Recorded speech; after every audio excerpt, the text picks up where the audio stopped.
From spectacular food to beautiful architecture, Singapore is a melting pot of cultures, giving it a unique spark that makes it one of Asia's top destinations. And I'm gonna show you how to spend 4 days here, so let's get started. One of the first things you should do when you arrive is to get a SIM card.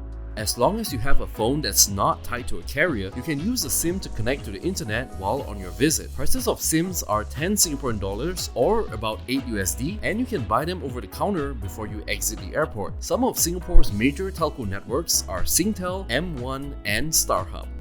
For the typical tourist, the regular mode of transport will be Singapore's world-class MRT subway system. With stations virtually everywhere in the city, you'll be able to go anywhere you please. For the best value, consider getting a Singapore Tourist Pass.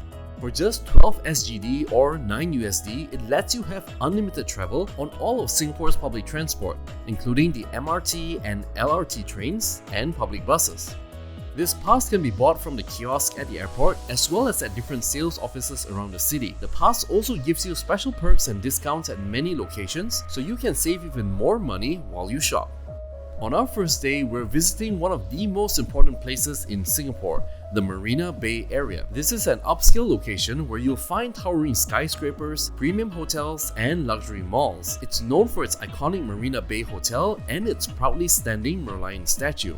As this is the hub of the city, performances and art exhibitions are often put on at the Esplanade Theatre. Not only that, there's a wide variety of eating options available here, from budget-friendly food courts to high-end international restaurants. The ArtScience Museum is another must-visit attraction in the Marina Bay area, and you really can't miss it because of its lotus-shaped building. Don't mistake this place for your typical high and dry art museum with old paintings, because this is a totally different kind of museum. According to the museum's website, this is where art, science, culture, and technology come together, producing immersive exhibitions that excite the senses. Single exhibition tickets cost 16 SGD or 12 USD, but you can buy an all-in-one package for just 46 SGD or 35 USD. I'll leave a link in the comments to their official site where you can buy the tickets. The Gardens by the Bay is the home of the incredible super trees, towering artificial trees that stand between 25 meters or 82 feet to 55 meters or 160 feet tall. You'll find 18 of them here, each acting as a vertical garden that performs many functions, which supports the life of the gardens. And that's why the Gardens by the Bay is one of the most famous gardens in the world. While a majority of the gardens is free for you to enjoy, some areas do charge an admission fee, such as the Flower Dome, which is the world's largest glass greenhouse, and the Cloud Forest, an area that mimics the cool conditions found in tropical mountain regions at 2,000 meters or 7,000 feet above sea level. Tickets to both the Flower Dome and Cloud Forest will cost 53 SGD or 40 USD for adults and 40 SGD or 30 USD for kids.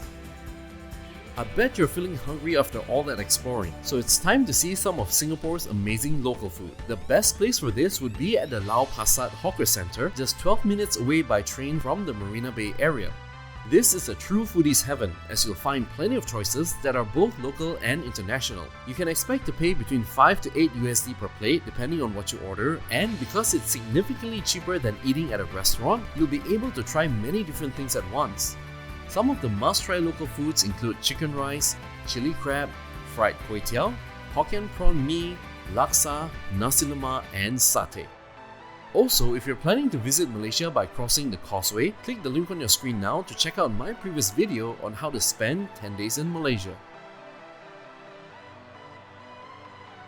It is said that no trip to Singapore should ever be done without a visit to the amazing zoo. Located on the northwestern side of the island, this is a haven for all sorts of wondrous wildlife and as such makes it a must-visit for animal lovers. Ranked as one of the world's top 3 zoos, you'll spend more than a few hours here, exploring each of its 11 different zones in detail. Prices of tickets are 48 SGD or 36 USD for adults, while for kids it's 33 SGD or 25 USD. But for me, the real highlight comes after the sun goes down, because that's when the night safari begins. This isn't just visiting the same zoo at night, as you'll instead be checking out the 900 animals that are only active at night. You're free to explore by foot or take a tram to see the few areas that are open during the night. There's also a guided tour which reviews have said are excellent, as it gives plenty of interesting information related to animals and their nocturnal ways. Tickets for the night safari are slightly more expensive, selling at 55 SGD or 42 USD for adults and 38 SGD or 29 USD for kids. Now, I'm a simple man who loves theme parks, so for our third day, we're spending the day at Universal Studios Singapore. An easy fit for thrill seekers who love screaming their heads off on a roller coaster, as well as for those just looking for some family-friendly fun. It's all here. Like any globally renowned theme park, it's best to come on weekdays where the crowds are thinner, meaning lines for rides are a lot shorter compared to the weekends. The park opens from 7 AM to 10 PM every day, and prices of tickets are 62 SGD or 47 USD for both adults and children. The standard ticket does allow you 1 hour early entry if you buy it from the official site. I would recommend taking advantage of this so you can quickly get on the most popular rides before everyone else. To have an easier time moving around the park, checking on waiting times for rides, or to find the nearest baby rooms, make sure to download the official Universal Studios Singapore app before you go. It's super convenient as all the information will be at your fingertips. After a fun day at the park, it's time to relax with one of the most amazing viewpoints of the city at the top of the Singapore Flyer.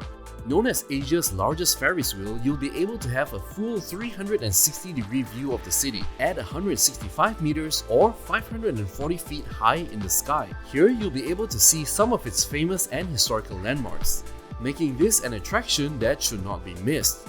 You'll be in one of the 28 capsules that are fully air-conditioned, giving you some protection from the tropical heat.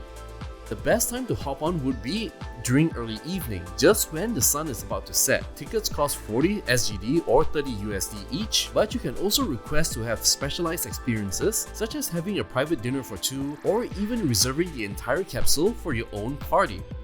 Obviously, these events will cost a little bit extra. On our final day in Singapore, we're visiting Sentosa Island. Packed with many world-class activities and places to eat, this is your last chance to experience something new in Singapore. Our first stop is at the Central Beach Bazaar.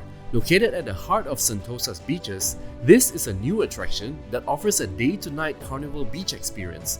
You'll be tasting foods of many different varieties here, so definitely come on an empty stomach. After that, take a stroll on the beach as you wait for the Sentosa Skyjet, which is the highest fountain in Southeast Asia, with water shows to start. If a stroll by the beach sounds just too plain and boring, then we'll go to the Sky Park for some real excitement. Here, you can experience the only tandem bungee jump in the region, so instead of jumping alone, you'll jump with your partner. A little bit of emotional support goes a long way as you both scream your lungs out while plummeting from a height of 15 stories. And that's how you end your final day in Singapore with a bang. Join me in my next video as I show you how to spend your days in Indonesia. We'll be checking out the capital city of Jakarta and of course the beautiful beaches of Bali.